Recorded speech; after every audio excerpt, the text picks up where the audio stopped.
I'm going to start off with my traditional thank you for coming to BlackHat this year. It's our 10th year we've ever done it here in Vegas, and for those of you who have been around a couple of years, it's a little crazy this year compared to that first year. It's only like 100 people or so, and we've been lucky to grow every year. And also this 10th year is the first year, the big show that we've done since we've been purchased by CMP, the big mothership as we refer to it. Pretty lucky to be bought by the mothership. We got beamed up last November, and ever since it's been pretty good. You know, I don't have to worry about accounting or legal, for those of you around for Cisco. They've got a whole legal department that's, you know, on the ball. And it was really funny because you guys didn't realize this, but during that action last year, they were here looking at us to see if they wanted to buy us. And there's actually 6 companies looking at us, and we scared 3 away in like 10 minutes. That left us with 3. One then left later on. That left us with 2. And both of them said, "Wow, you're getting a lot of press out of this. This is cool." I was like, "Okay, you guys, either one, you can buy us. Cool. We'll take your money." And then since then, I forgot to call my boss for about a month and realized, well, you know, I just can't do that anymore because I actually work for somebody now. So I called him up, and he's, "Oh, that's cool. You know, just let me know what's going on." So I don't expect you to see any differences between last year and this year. If anything, you see a lot of big changes. We've been working with Caesars for a couple of years. You'll see we've grown all the way down the hallway. And because of that, we've added additional speaking tracks, a lot of new content, which now makes me look like a genius because we've grown. I knew that. I knew that. And that's why I got all that extra space. And it also allowed us to try a couple of new things. We have more panels, you'll notice, in the program.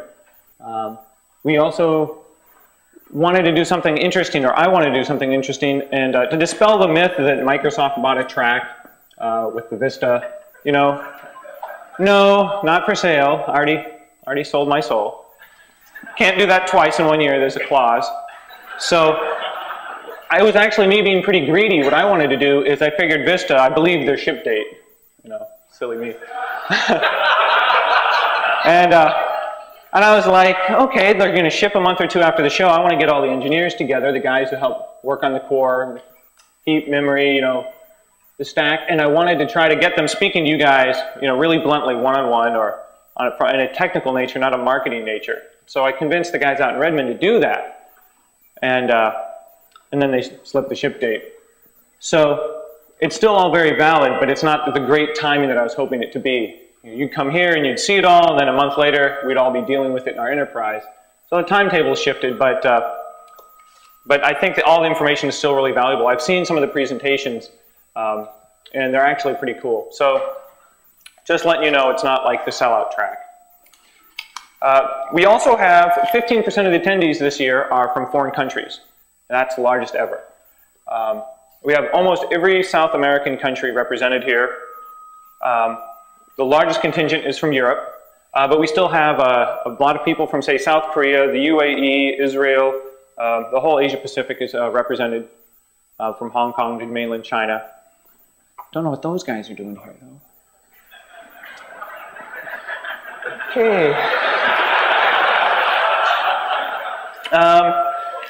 I'd say we were expecting like 10% growth, and we got 30% growth, so bear with us just for a little bit to get through the issues.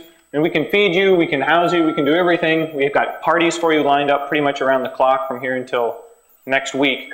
But it will take us just a minute to accommodate all you last minute guys. What else do I have to say? I have to tell you, well, we can skip that, you know all that. The Administrivia, I just got to get this out of the way before I introduce Dan. Turn off your phones, stick them into meeting mode, or vibrate mode, whatever turns you on.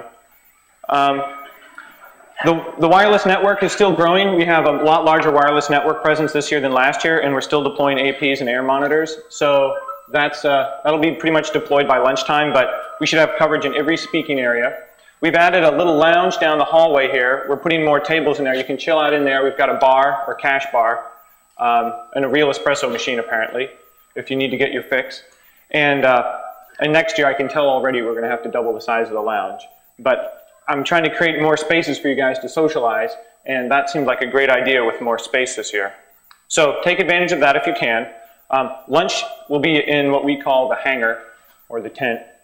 And for those of you who've been here in the past, you can either get to it by going down these escalators, but now that the new wing is finished, you can also go all the way down the hallway and down those escalators. So if you're seeing a talk at the end, don't feel like you have to trek all the way back here and all the way out to the hangar.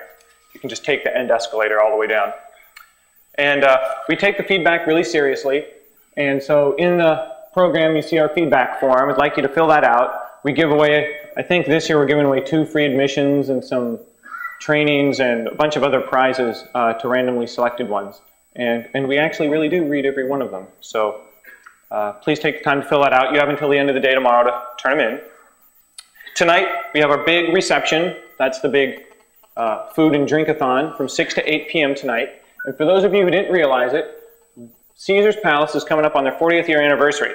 So tonight they decided, wouldn't it be cool to try to break the world's record for the world's largest toga party? So that's tonight. Right at the end of our receptions from 8 to something, they're giving out togas and drinks and everything out in front. So don't be surprised if like all the bed sheets are stolen. Which is perfect because for DEF CON we have 2 nights of the black and white ball this year, and everybody's like, what am I going to wear for white? You know, Packers always wear black, so it's going to be like the toga ball. So that's cool. So I'm really proud to launch this year's show. I want to thank the speakers for creating all the content. We have the most number of speakers ever. A lot of them put in a lot of effort to generate their material.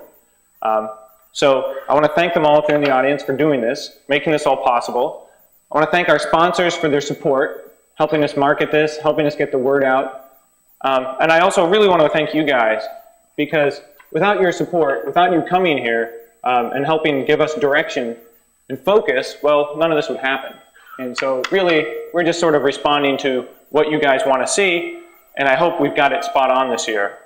And finally, the staff, the guys in the football or American soccer jerseys, for making it all happen. We've got a lot of moving bits, and they're there to skid the, grease the skids, make it all possible. So if you see them running around looking all crazed, just politely step out of the way and let them go about their business. Also, feel free to ask them any questions. They're there to help you. So if you're confused, got a question, let them know. So with all the administrivia out of the way, it is now my privilege and honor to introduce Dan Larkin. Dan's the unit chief of the Internet Crime Complaint Center at the FBI. And before that, he operated in West Pennsylvania, or supervised the high-tech crime unit there. He's a self-described technophobe who has recently seen the light. He sort of realizes there is a lot to be gained between interactions between federal law enforcement and industry. And so when we selected him to keynote, I really wanted him to kind of help orient everybody here, give us a big picture view of what's going on in the world. You know, we spend so much time focused on our networks. That's pretty cool. Right on. So we spend a lot of time focused on our own networks that sometimes we forget that there's a bigger world out there, and that bigger world's not necessarily getting more hostile, but it's definitely getting more connected. And there are some bad actors out there. Dan gets to see all the bad actors. So I wanted him to sort of expose you to the bigger world and just kind of let you know the environment that we're playing in. So with that, it's my privilege to introduce Dan. I'm going to turn off my microphone so we...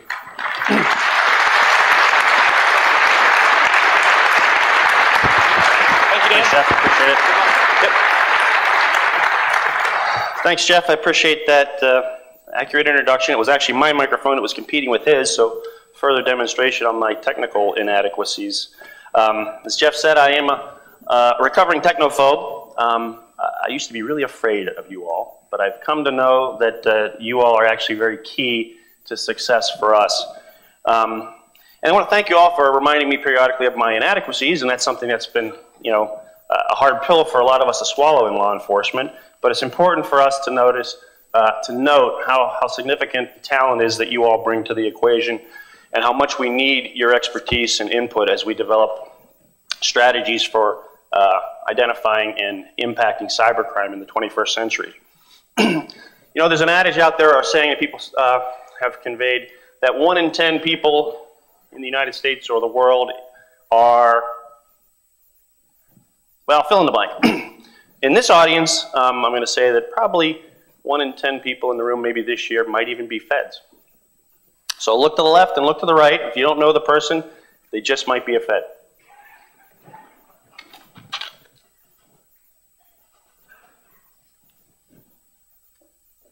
I don't need the mouse. There we go. It was working fine.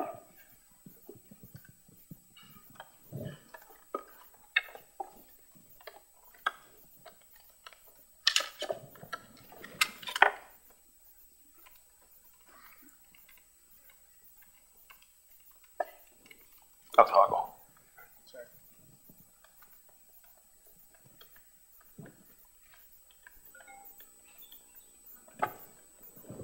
We're back. Thank you. So again, 1 in 10 folks at this conference may in fact be a Fed. Be nice to them. They're here to help you. They're here to figure out how we can team up and be better partners as we move forward in this ongoing battle against cybercrime in the 21st century. I think it's very significant that these conferences are often held in Vegas. I think it's a real strong reminder, at least for me, that it's much more emotional than it is logical. You know, as smart as we think we are and think we become in years of the profession that we're in, I think we learn more and more how much we don't know. And if you look around you as you walk down the strip in Vegas and all the glitz and the glitter and all the flashy things that are out there that you can't have, I think you realize that it's really all about the emotional. It's that right brain, left brain side of the house. And we are much more driven by the emotional than we are the logical. And that's something that we need to sort of embrace and take into account when we formulate our strategy for going after cybercrime. Because it's really all about the people. As much as technology advances in the 21st century and changes all the time, it really is all about the people. People that are behind the computer on the victim side of it, the people that are behind the server or the website, the other utilities that are out there executing the criminal networks on the other side. And we talk about organized crime in the 21st century, and this is really about the packaging of it. It's not only about the people, but it's about the packaging. And we've leaned towards calling things more organized crime because it is actually a better fit when we talk to some of our international partners about what they're seeing. So adapting ourselves to what the problem is and to try to evolve to be a better, a more effective partner is something that's very important in how we go after cybercrime today. It's really about the definitions too. When we talk about cybercrime, obviously speed is always going to be significant. Speed in technology is always advancing. People want more, they want it faster. That desire for speed, that need for speed is going to constantly motivate people to drop their defenses and to be more susceptible to things that are going to make them part of a victim network in cybercrime. Intelligence, today you've heard that, and I know there's a lot of oxymoronic terminology out there when you talk about government and intelligence and law enforcement and intelligence, but it's all about where the best information is and how do you access that information quickly, trying to be aware of the broader pool of intelligence that you all possess, and you all have been very helpful in helping us realize what that broader definition is. Perspective. If we talk about partnering with different people, different organizations, we can't just stand up at the podium and say, okay, we're here to partner with you. Meet us at this room or this physical location. We'll all be buddies and we'll work this thing together. We have to take time to understand the perspective of the people that are part of the partnership. And in doing that, we also have to recognize what the returns on investment are for the different partners and make sure that those are coming to them as we go forward in our relationship. How far we've come. Just a couple examples that I came across the other day. The original computer, the printer, and the delete button. Not so long ago. Also, remember when memory was something you lost with age? Program was just a TV show. Cursor was someone who used profanity. Keyboard was a piano. A web was a spider's home. Virus was the flu. And a CD was a bank account. An application was for employment. A hard drive was a long trip on the road. And if you had a 3-inch floppy, just hope nobody ever found out.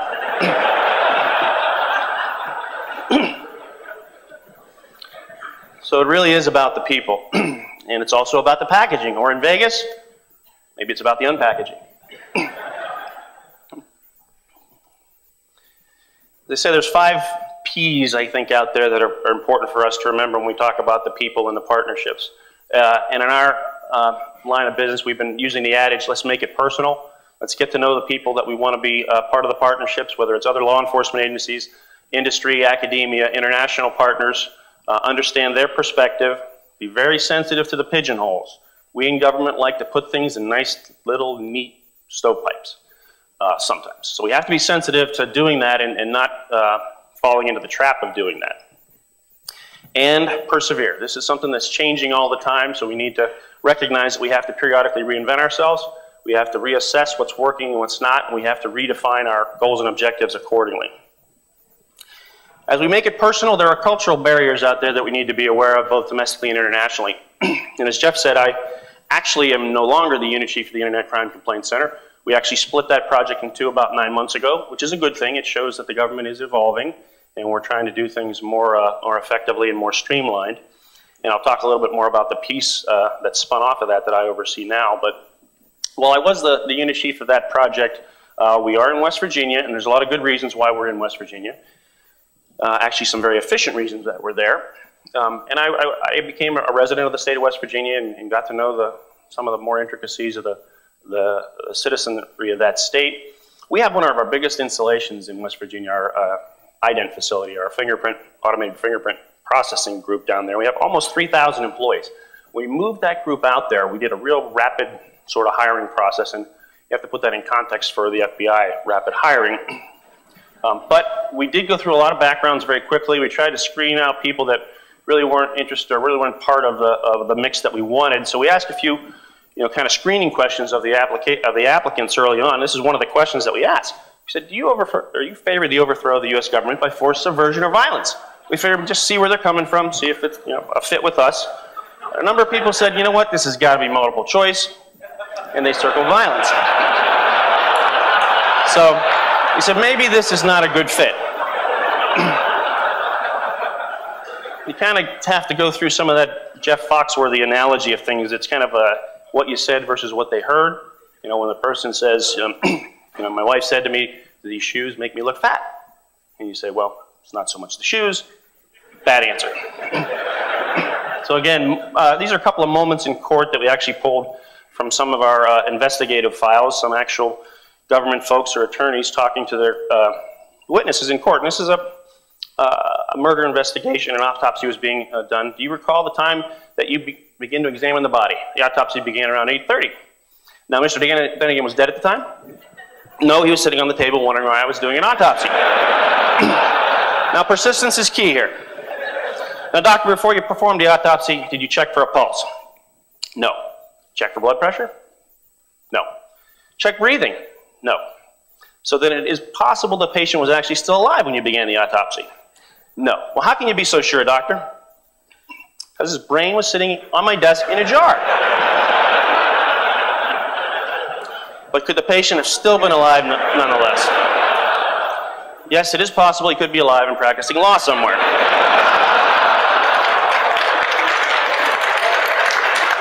I'm not an attorney. So again, it's intelligence is the key. Where do we find it? How do we leverage it? And again, we can't just stand up here and say, you've got the information, we need you to give it to us faster. We got to find ways and break down some of the barriers that are out there too. Post 9/11, there's a number of silver linings, I guess, in the realizations that we've come to, and some of those are listed here above. And that's obviously terrorism is the #1 priority for everybody out there in law enforcement and government. But recognizing that terrorism tentacles and those early signs of terrorism don't often look like terrorism, so you have to be sensitive to that. Critical information regarding terrorism and other major cyber crimes that we should be working often resides with you all and will often, and more often than not, end up in your hands before it makes its way into ours. And in drafting the Patriot Act, Congress noted that terrorism is inexorably woven through the internet. There's a couple of realizations that I came across in the late 90s and following into the early 2000s that have to do with this subject. And as Jeff said, I was a supervisor in the high-tech crimes task force that we set up in Western Pennsylvania in mid-90s into late 90s, and we started an outreach effort to partner with some of the key assets that were in that part of the country, one of which was the folks at the CERT Coordination Center at Carnegie Mellon.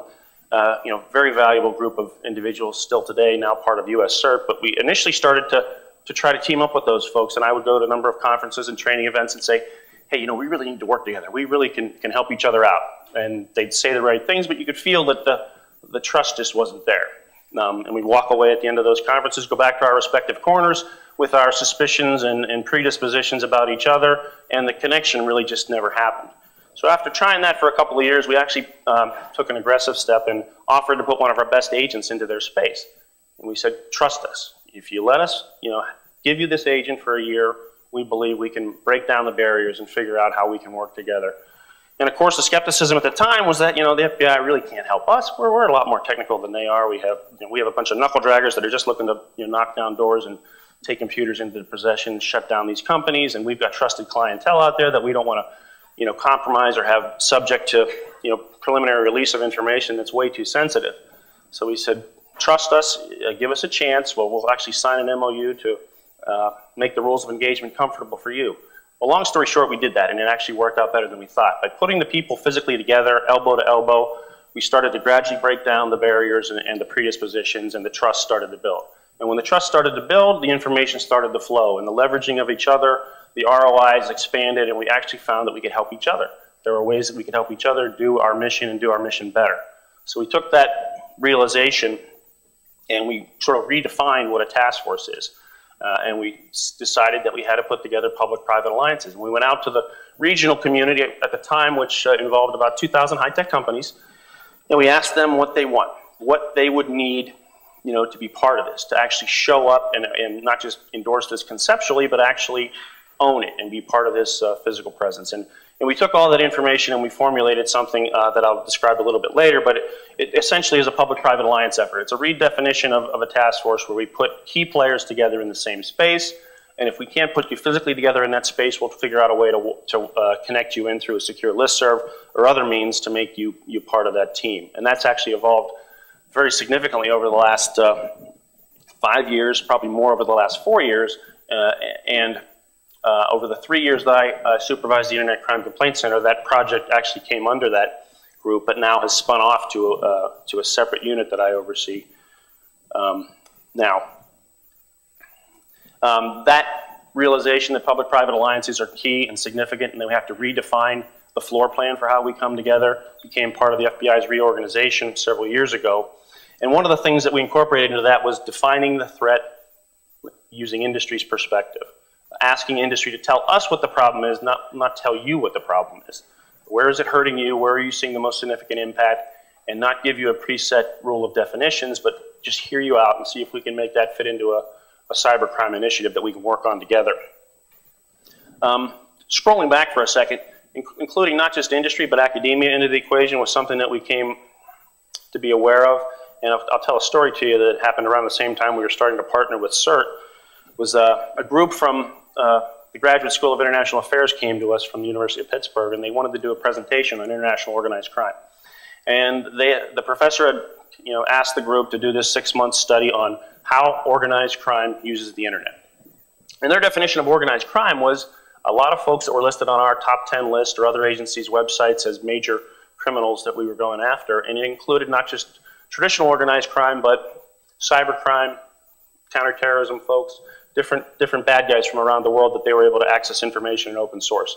They did a study, as I said, for about 6 months, and they put together this phenomenal analytical project that they presented to us. And we brought all the respective supervisors in from organized crime and terrorism to kind of hear what they had to say and see if they had any validity to it.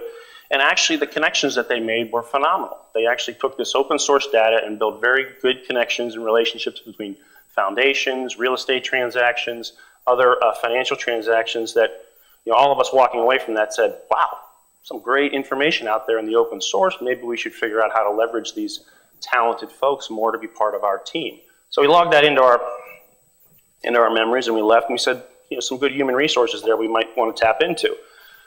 Well, post 9/11, they came back after most of the information on the 19 terrorists that was going to come out came out, and they noted that the information they had developed in 1999 actually had identified 2 of the money laundering avenues used by Al-Qaeda 2 years earlier. So bing, light bulb goes off. Yep, we should be using these folks, and yes, we should be paying attention to the open source, and yes, we should be paying a lot more attention to what private sector, industry, and academia can help us with as we study the patterns and the problems out there in cybercrime. Another thing that happened that also made the light bulb go off, again, we, like a lot of offices, in the Pittsburgh area, we had a plane that went down, so we were fired up as anyone else to try to figure out what we could do to help. So we got the email and internet accounts of the 19 terrorists and reviewed them and did what we could to find information that was forensically valuable.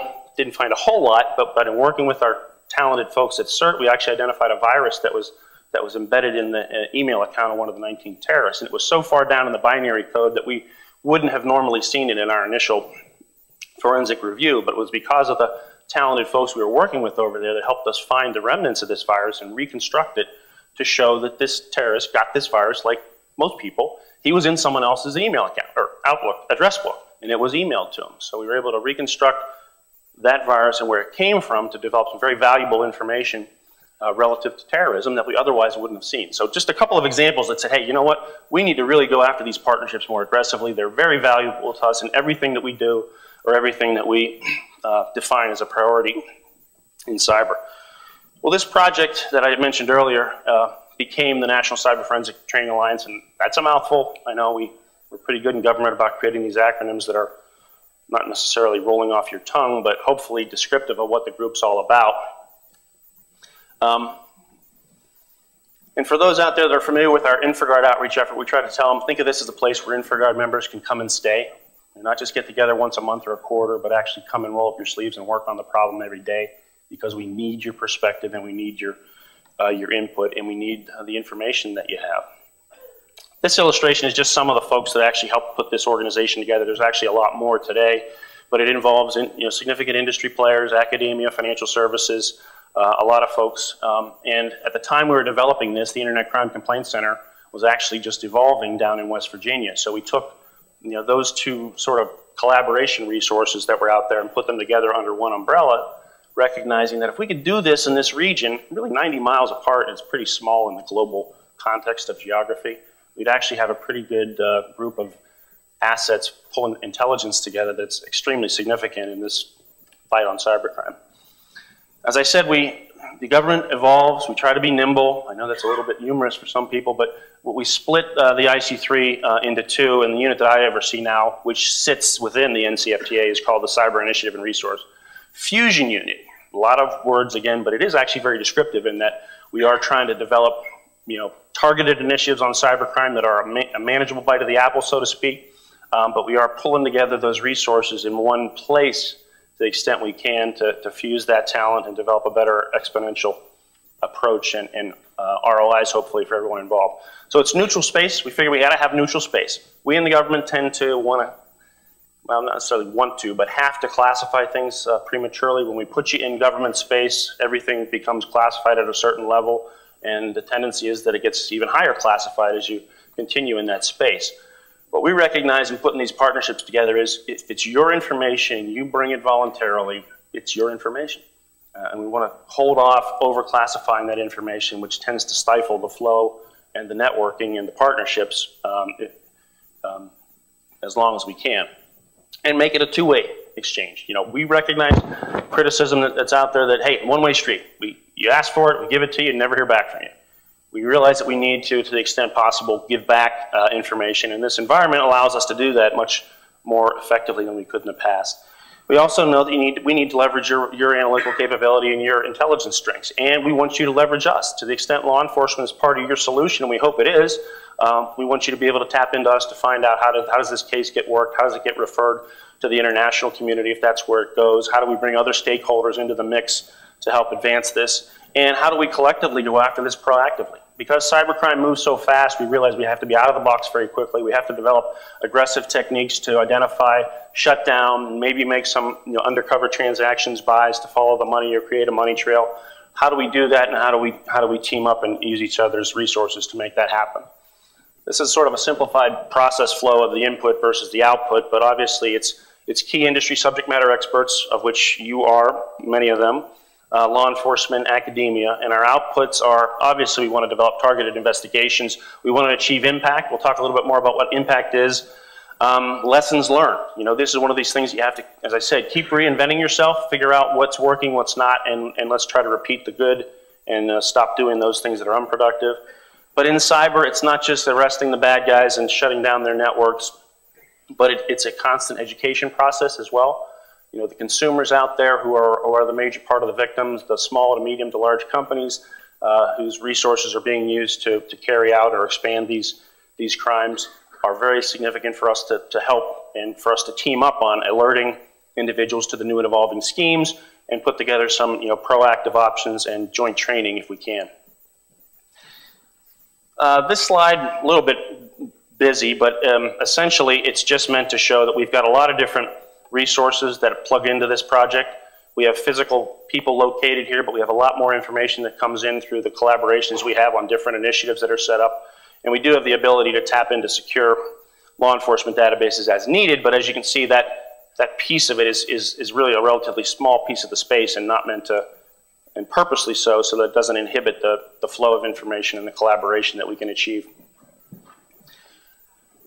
As I said earlier, we have to be sensitive to the definitions. We have to be sensitive to being drawn into those stovepipes that are so comfortable sometimes for us in government, and recognize what are the overlaps. How do the bad guys describe themselves? You know, what are the fundamental objectives and definitions of the problem? This is another illustration to show you how we've sort of evolved our approach, recognizing that at IC3 we get about 22,000 complaints in a month from consumers. Some of those are, and a lot of those are overlapping. The same scam being spammed out to 10,000 people. We may get 500 of those that report that same scheme, so that's not necessarily indicative of 22,000 new crimes. But the consumers, and we found this, the frustration was that we get a $200 complaint from a consumer, they want something done, as I would too.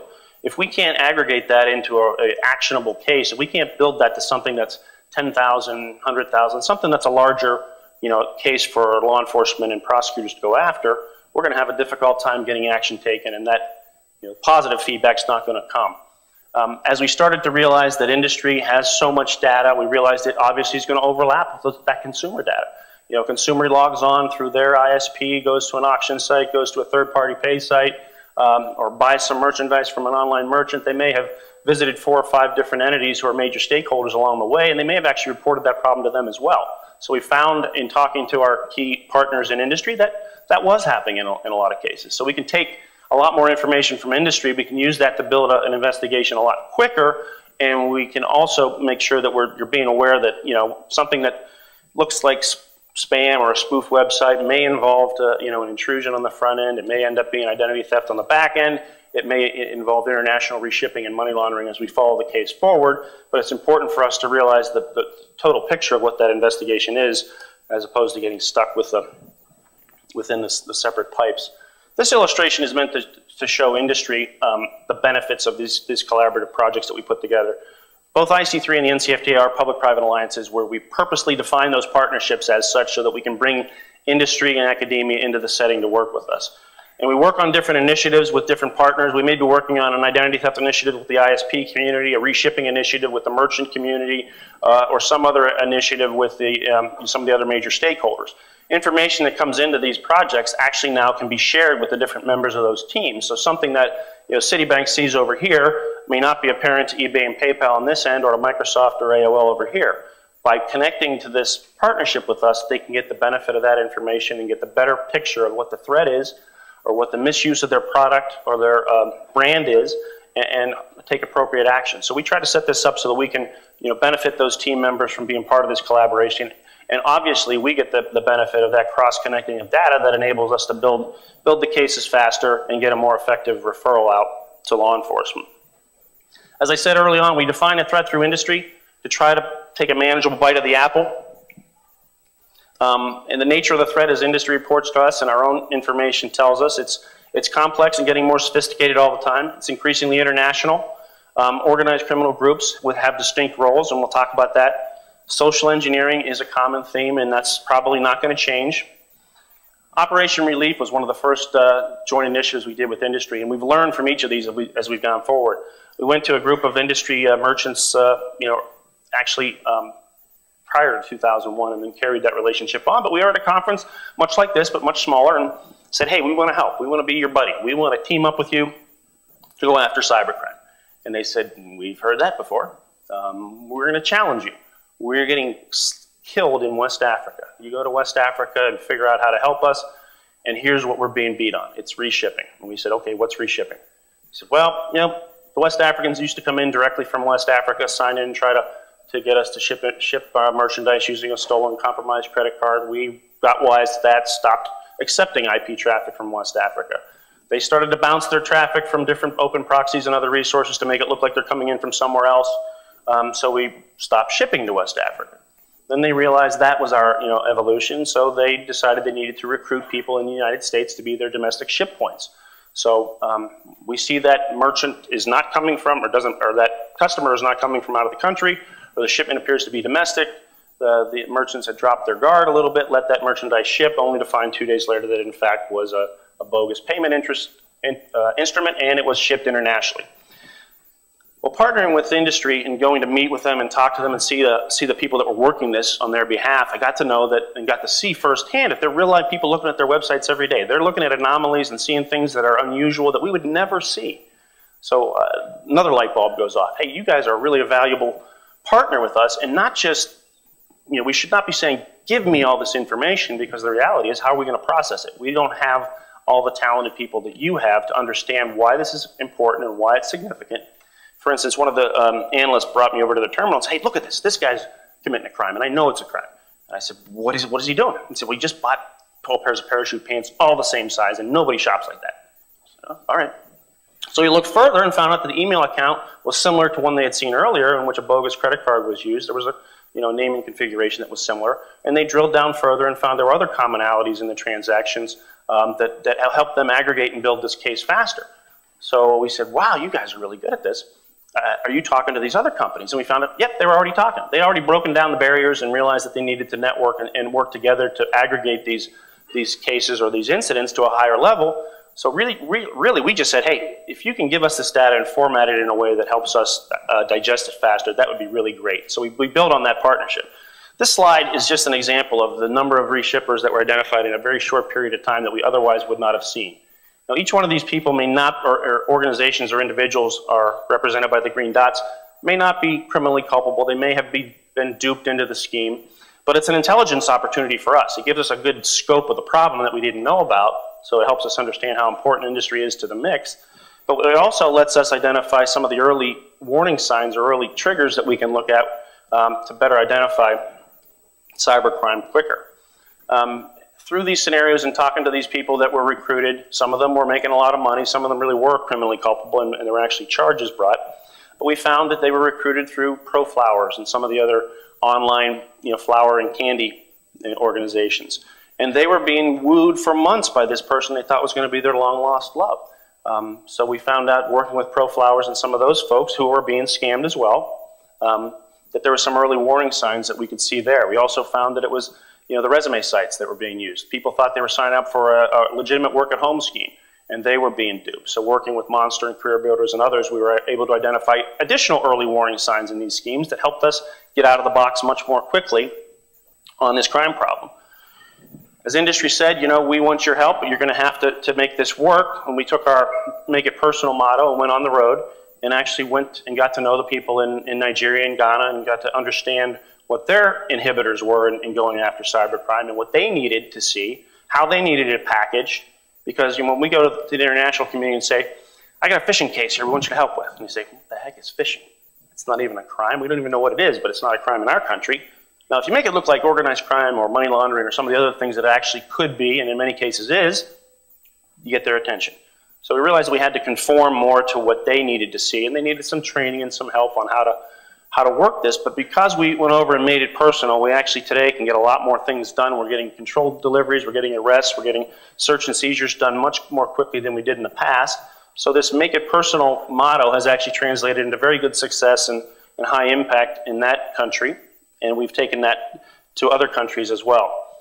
Recognizing that if you have a new plan and a new initiative, you got to get people to take ownership in it. This is just to show you that there are specific people that we have assigned to build the relationships with the different stakeholders out there. So there is one or two people or a team of people that are are assigned to make sure that whatever we're doing with you today, it's better tomorrow. Or we find a way to make that information exchange and the mutual return on investments more productive for both. So again, being sensitive to the definitions. I like to tell people is beware the trees. Be careful of being sucked into the forest.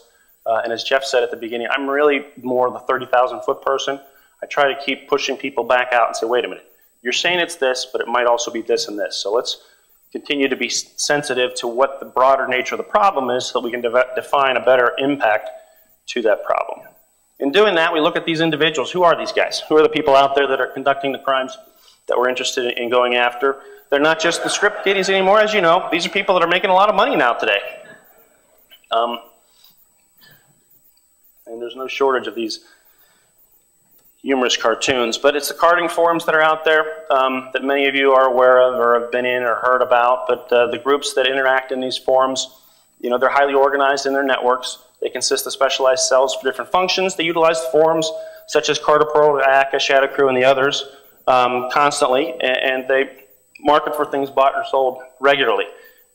Now they conduct network intrusions on merchant processors. They use malware and viruses to help expand the scope of the scheme. Spam and phishing are a big part of it, and exploits that are distributed through those techniques include the major stakeholders in financial services.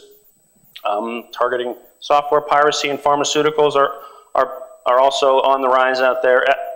Auction and escrow fraud continue to be part of the priorities that we look at, as well as a number of other things that we'll touch on shortly. A realization for a number of us out there that spam and cybercrime is really all about the money came when we were studying the SoBig.F virus from 2003. You know, in a single day, this virus expanded extremely rapidly across the internet and compromised thousands or millions of hosts. And in looking at this exploit, as many of you know in the audience, this was designed to create more spam relays. It was to expand the scope and distribution of spam because spam makes money for the bad guys. So in recognizing that, again, we met with a group of industry who came to us and said, we're getting killed by spam. We need to go after spam criminally, and we want to work on this together with you. We put together an initiative with this group called the Slam Spam Initiative, which is actually still going on today. But we told industry, said, look, if this is important to you, you're going to need to have to show up. You're going to meet us in the middle and work this together. We'll create the environment to allow you to do that, and we'll support it from our end. But we need to team up on this and define the threat, define the scope of the problem, and how we're going to achieve impact collectively. So we did that. We set up 2 teams of analysts funded by industry and partly staffed by law enforcement to look at the crime problems, look at the things you were being invited to do in the spam, and how that translated into actionable criminal violations we could bring, whether it be mortgage fraud or pharmaceutical fraud or other, advanced fee schemes that are out there. We also had a technical team set up to look at how the bad guys are beating the filters, how their exploits are evolving, and how we could hopefully see them earlier on. And this initiative helped us understand that we can't just study the incoming traffic. We have to actually get online and do some undercover activity, make some buys, see where the money trail develops. And when we do that, it quickly evolves into something that in many ways looks like international organized crime. And this illustration was just meant to show by purchasing 4 different products or 5 different products how quickly it spans out across the globe, and it actually helps us tie this into other significant criminal activity that we can get law enforcement and prosecutors internationally to go after.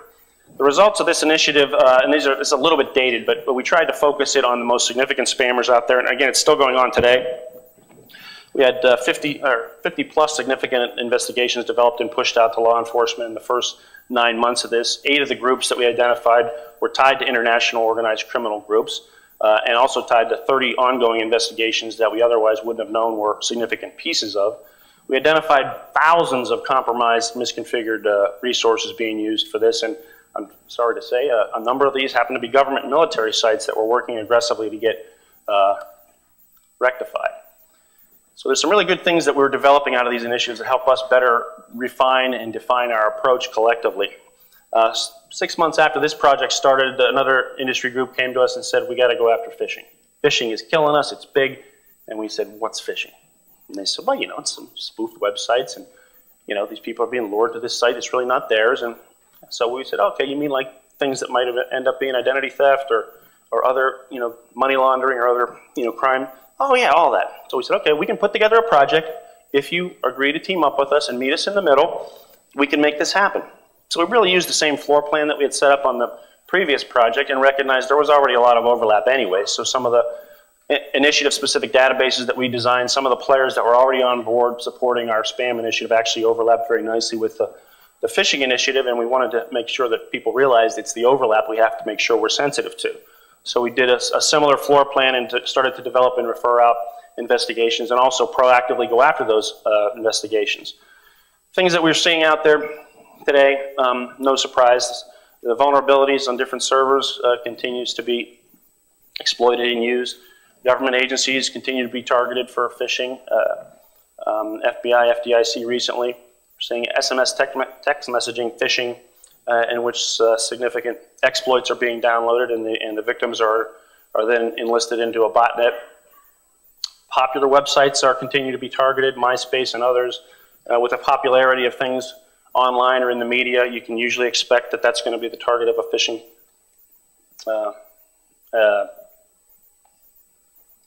initiative. IP relay end-around continues to be used. This is the utility that was set up to aid the hearing impaired for telephone services, and a lot of the bad guys have realized that the merchants and some of the e-commerce companies have done a pretty good job of looking out for online orders and being aware of those. So they've adjusted and they've come in through the telemarketing side of the house. The phone services that companies enlist to take their telephone orders now are not actually employees of that company. They may be remotely located, outsourced somewhere, so they're not looking for the same watch and warning signs that they might if they were part of the company, and that continues to be something that's exploited. Pharmaceutical scams and pump and dump scams are on the rise. Penny stocks, actually significant investment by the bad guys in the penny stock scams, and we are seeing a very significant increase in this, so we're working with a lot of our industry partners to develop better intel on this and a better approach to that problem. In keeping the initiatives focused, we recognize too that we need to establish goals and objectives that incorporate our partners' input in that regard. So we need to develop a better approach in phishing, spam, identity theft that actually achieve impact. We need to enhance our timely information exchange with those partners, enabling industry to better protect itself and its customer name and its brand, enable both to be smarter regarding the evolving threat and patterns and footprints that we can identify earlier in the schemes. And we also put together joint training over the last year and a half, and we found that just the makeup of putting industry and law enforcement together and making it more of a 50-50 mix has been a phenomenal start for these joint training efforts, and the output has been outstanding.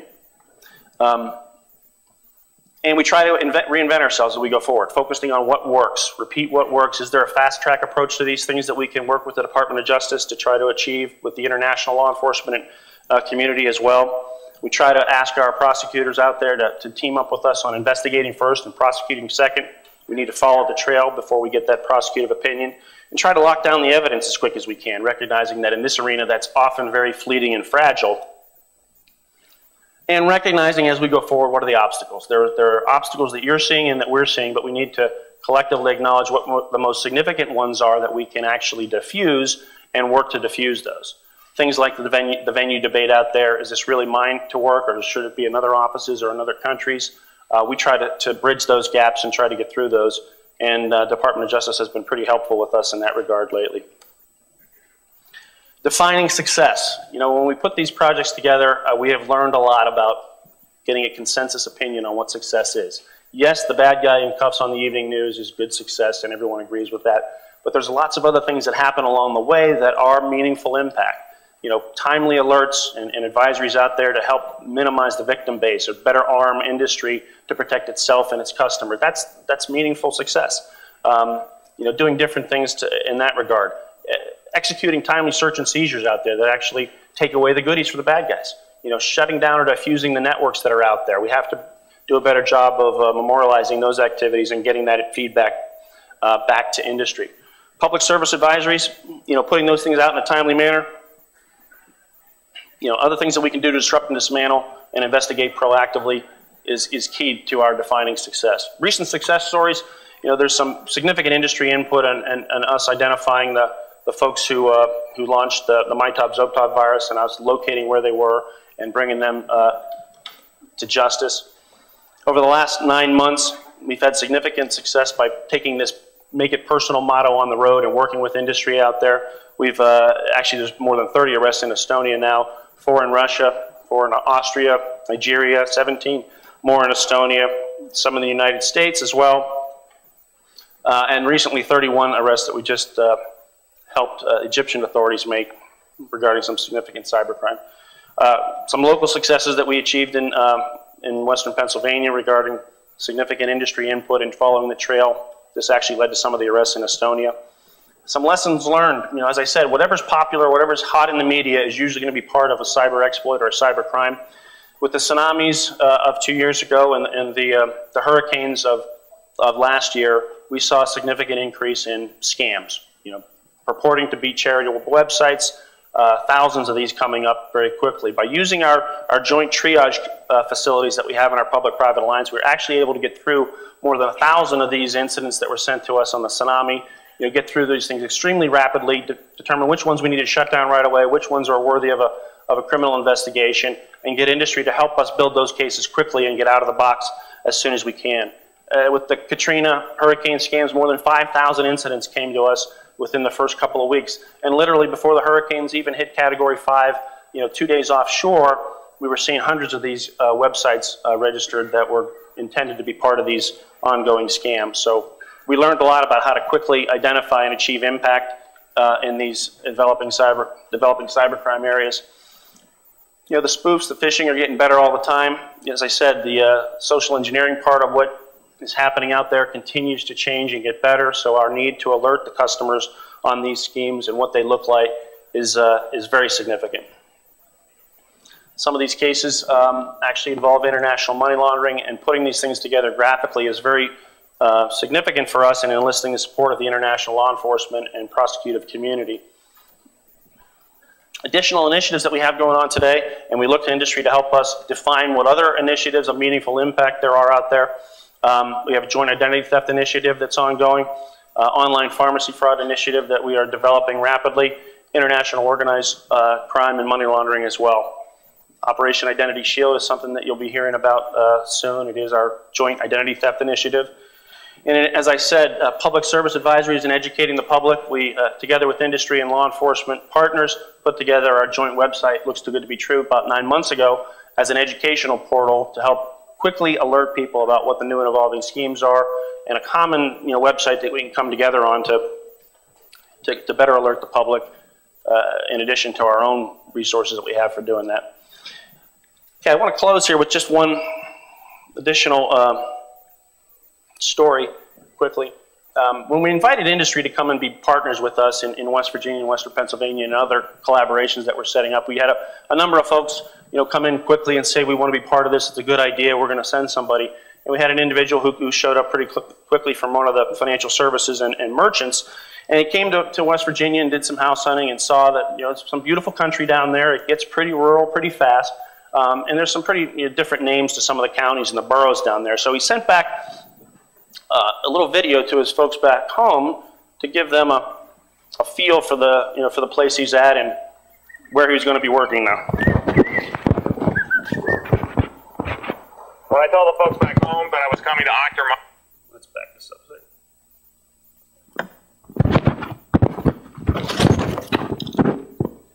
Microphone. And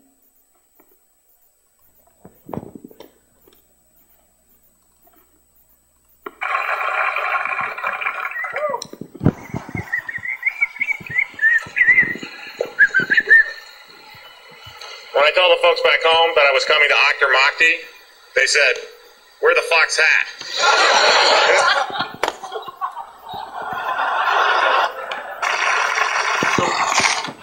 like we like to say at IC3 and Surf U, we try to make it personal and wear the Fox hat or wear the black hat proudly. So thank you for your time and attention, and I look forward to a good conference. Thank you.